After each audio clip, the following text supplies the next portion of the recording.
Okay, so now that I'm done with my roof here on my 2023 Ford Transit Trail, also this is the 148 wheelbase non-extended. I thought I'd talk a little bit about my setup and yeah, just all the different components. I don't remember exactly which component is which, and so I'm just gonna have to put links in the description, but I'll start with the roof rack. Honestly, I can't even remember. Is it Backwoods Adventure? I can't remember the name of the brand. As I said, I will put it in the description. With this roof rack, I love it. It's awesome. I loved that it had the notch for the light bar because I really wanted one. I loved the simple modular. It's pretty aerodynamic and I think is one of the better looking roof racks on these Ford Transits. I did order another one and I can't remember who it was from. Anyway, and it was garbage. Like it just came in such shoddy packaging.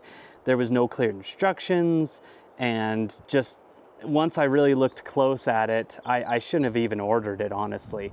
And I ended up throwing it up on a local classified site and selling it, thankfully, for close to what I bought it for. I didn't lose a whole lot. I did a little bit more research, found this one. I believe it's called Backwoods Adventure. Excuse me. And once I got it, oh my gosh, the packaging was super nice, all the instructions and the hardware, and super impressed with them, and the quality is great. It installed fairly easily. Yeah, I mean, I don't really have anything bad to say about it. I did end up having to do a couple slight modifications with where the crossbars mount to make things fit nice, but the nice thing about these is they're just aluminum, so it's easy to drill another hole and line it all up. So with the light bar, I ordered a few different ones. One accidentally I didn't realize was a curved one. Another one was too short. The light bar was just like small and didn't fit. So this is the best one I could find that of the cheap ones. I actually kind of like it. I like that it has the amber lights on the side. It's nice and big and bulky. It's super cheap. So, you know, I mean, I've had cheap light bars and they work great and last long and don't have issues. So in my mind, it's worth, I think it's like 150 bucks. I don't really remember, but not very much money. And if I have to replace it every few years, in my mind, you know, I'm saving a lot more money than buying like a $700 light bar. So I'll link that one as well on Amazon. Next, further back is the Starlink Gen 3. I did not realize that that was so big. So I ended up having to, unfortunately, move the crossbar further back. The two solar panels next to the Max Air fan, which came as a included option on the van.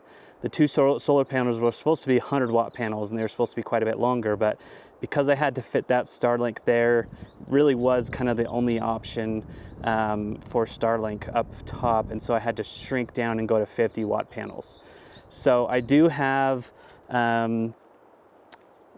a 200-watt panel in the middle and 50-watt panels on the sides, and I'll include links to just everything I ended up getting. I got a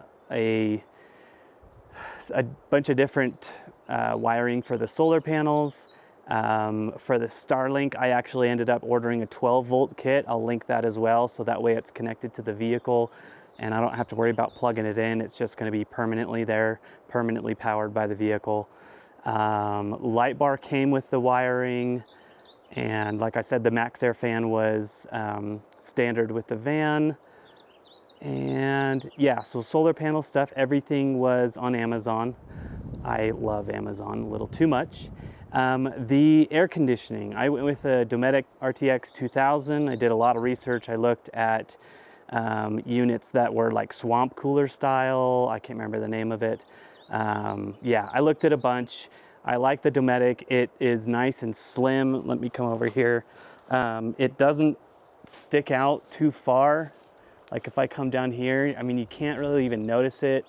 especially when you're on the ground. I like that. It's got a nice thin form factor. I don't have my keys on me, so I'm not gonna go inside, but it really doesn't end up dropping through the ceiling all that much. Like if you had your bed way up high, it would make sense to put a spacer in. I didn't do a spacer, and I think it's perfect because it keeps the AC, it keeps your clearance low up top, and it really doesn't seem like it's gonna impact me in any significant way as far as space on my bed.